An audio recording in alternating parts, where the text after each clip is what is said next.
வணக்கம் மாணவர்களே. இன்றைய வகுப்பில் நாம் இலக்கண பகுதி குறித்து அறிந்து கொள்ள இருக்கிறோம்.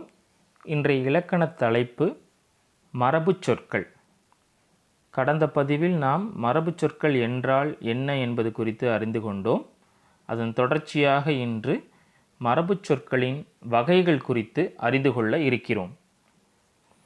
தமிழ் பாடப்புத்தகம் தேவையெனில் பதிவிறக்கம் செய்து கொள்ளவும். மரபுச் சொற்கள் என்றால் என்ன என்பது குறித்து அறிய பின்வரும் இணைப்பிற்கு சென்று அந்த இணைப்பை கேட்டு மீண்டும் ஒரு முறை நினைவு கூறவும். இன்றைய வகுப்பில் நாம் மரபுச் சொற்களின் வகைகள் குறித்து அறிந்து கொள்ள இருக்கிறோம். மரபுச் சொற்கள் வகை மொத்தம் 5 வகைப்படும். மரபுச் சொற்களின் வகை 5 வகையான மரபுச் சொற்கள் இடம்பெற்றுள்ளன. அவை குறித்து இந்த வகுப்பில் நாம் காண்போம். மரபு என்றால் என்ன?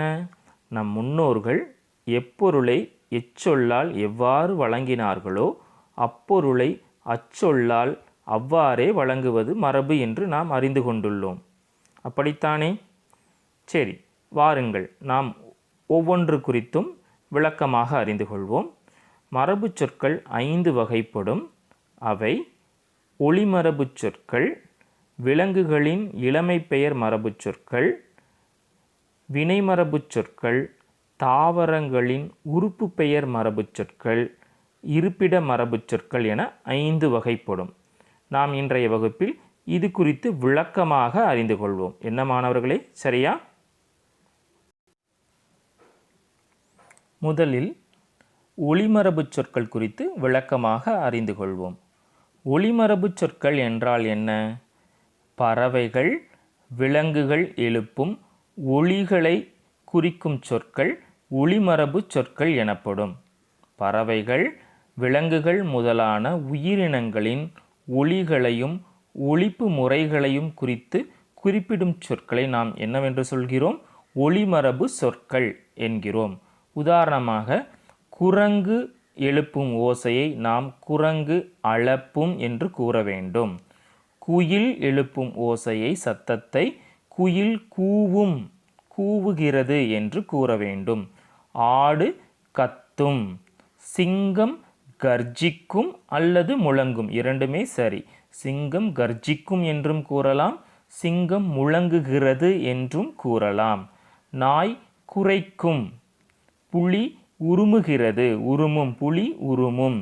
யானை பிளிரும், ஆந்தை அலறும், மயில் அகவும். பாம்பு எழுப்பும் ஓசையை பாம்பு சீரும் என்று கூற வேண்டும். என்ன மாணவர்களே, ஒளிமரபு ஓரளவுக்கு குறித்து ஓரளவுக்கு புரிந்து கொண்டிருப்பீர்கள் என நினைக்கிறேன். ஒளிமரபு என்றால் என்ன?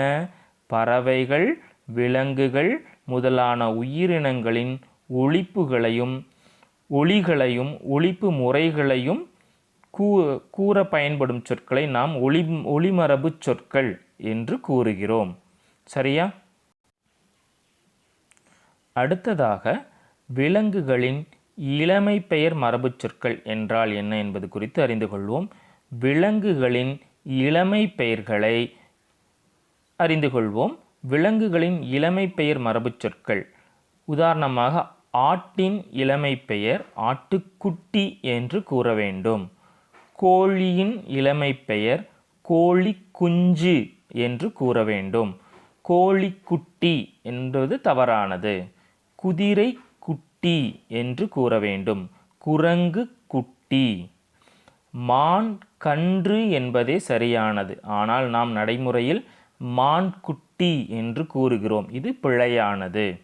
அதே போன்று யானை கன்று என்று சொல்ல வேண்டும். ஆனால் நாம் யானை குட்டி என்று தான் கூறுகிறோம். இது தவறானது. இதை திருத்தி பயன்படுத்துக. சிங்கக்குட்டி அல்ல, சிங்கக்குருளை என்னவென்று கூற வேண்டும்? சிங்கக்குருளை என்பதே சரியானது. புலிப்பரல், புலிக்குட்டி அல்ல, புலிப்பரல் என்பதே சரியானது. கீரிப்பிள்ளை, அணிற்பிள்ளை என்பதே சரியானது. விலங்குகளின் இளமை பெயர்களை ஓரளவிற்கு அறிந்து கொண்டிருப்பீர்கள் என நினைக்கிறேன். நாம் அடுத்த